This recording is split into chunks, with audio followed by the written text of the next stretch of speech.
Alamin natin report mula sa Malacanang. Let Narciso, please come in. Miss Let, good morning. Good morning, Lakay, Sister L. Pagkatapos ni outgoing U.S. President Joe Biden, si outgoing U.S. Vice President Kamala Harris naman ang katawagan ni Pangulong Ferdinand Marcos Jr. mamaya. Ayon sa Presidential Communications Office, alas 9:30 ng gabi ang nakatakdang phone call conversation ng Pangulo at ng Vice Presidente ng Amerika. Walang binanggit ang PCO na agenda ng nakatakdang pag-uusap ni na PBBM at Harris.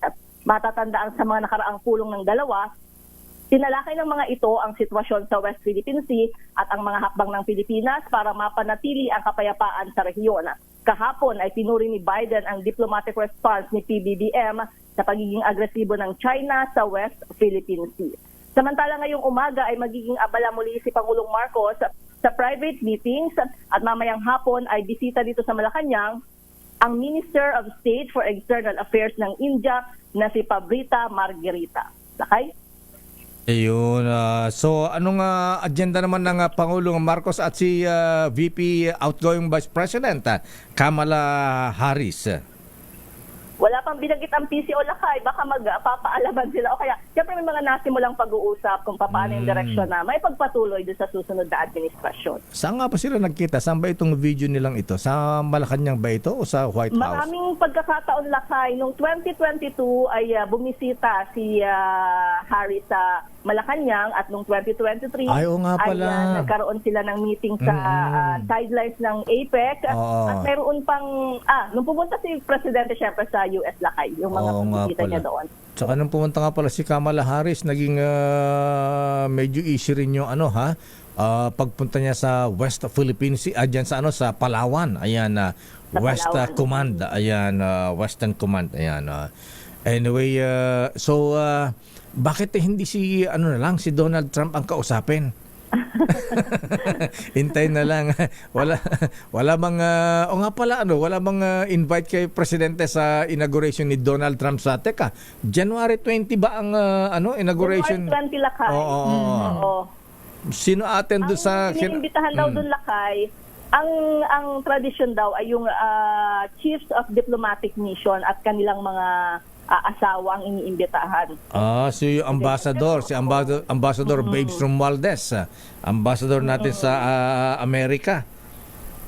Oo, yes, Lakay. Pero ayun yung nakagawian doon. Pero syempre incoming, ayan, US President Trump pa rin naman. Kung mayroon siyang ibang mga gustong imbitahang leader. Ayan, di ba pwedeng di ba magpinsan naman si Presidente at si Babes Romualdez, pinsan. Sabi niya, pwede bang palit tayo, ako na pupunta diyan.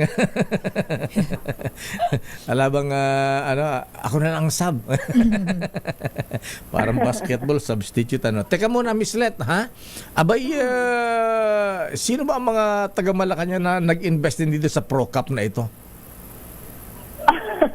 Wala pa naman lumalabas lang. Mayroon ka bang may mga nabanggit ba sa inyo? Mahina ang bubit mo Ayan. Anyway, sige. So ano pa schedule ng Pangulong Marcos ngayon? Aside dun sa meet, phone call. Ayan, teleconference. Ayan, kay VP Harris. Ngayong umaga, Lakay, ay private meetings. Wala pa rin binabanggit kung sinong kamit ng presidente. At mamayang hapon, yung official mula sa India. Ayan. Talaga, ha? Ayan. Isa pa, Miss Let, ha? Ayan. Marami ang nagulat kahapon sa Kongreso, ha?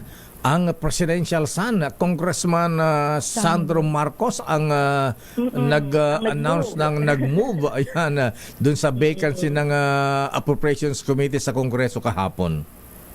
Walang reaction tungkol dyan ang Malacanang, Lakay. Talaga, ha? Ayan. Aba, itong ating bubit na nagte-text dito, daming alam, ha? Ayan. Tama ka, Lakay. Pati NBI, PNP, Justices, pati ako ni-recruit. Ayan. Sabi ko, wala ko ibibigay dyan. Pati yung sikat na senador. Allah. Anyway, sige. Ayan. Abangan natin. At tahimik yata ang Malacanang, Miss Let. Teka muna. Busy sa mga meeting si Presidente. Ayan. Ito si Sandro. Ayan. Sabi na. Ito yung inihintay yata ni Manong Johnny na ako. Sabi niya, siguro abutan ko pa si Sandro hanggang Malacanang. Lahat na lang.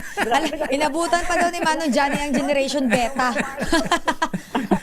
Hahaba ang buhay lalo ni Manong Johnny, pati ayun, mga picture na lumalabas kasama si Rizal. Ay, Panahon Manong pa- Johnny na imbang bigat ato. Panahon pala Kumusta ka, kayo ng Manong? ano. Ayan, anyway, sige, chill lang tayo. Teka muna, ano ang reaksyon po nga pala ng ating Commander-in-Chief? Abay, parang nangasar itong monster ship ng China China. Coast Guard. Abay, pabalik-balik daw dyan sa Baho de Masinloc at sa coastal ng malapit sa Zambales. Ano ba meron dyan kaya? Ayan, ba't pabalik-balik sila dyan? At ano ang reaksyon ng Presidente, Commander-in-Chief? Walang reaksyon si Presidente tungkol dyan. Pero yung naunang pahayag ng mga opisyal, kaukulang mga ahensya, at maging Executive Secretary Lucas Bersamin, ang importante daw ay hindi yan nilulubayan, binabantayan. Kasi ang gaya nga nung palagyan lang binabanggit, tayo ay more on diplomatic response. So, basta yan ay tinututukan lakay. At ang sinasabi nga, palagi ang may radio challenge ang Philippine Coast Guard na pinapaalam dyan sa barkong yan na hindi tama yung kanilang ginagawa. Okay, maraming salamat, Miss Leta. Good morning. Good morning, balik sa inyo Lakay at Sister L. Leta Narciso mula sa Malacanang. Dummy.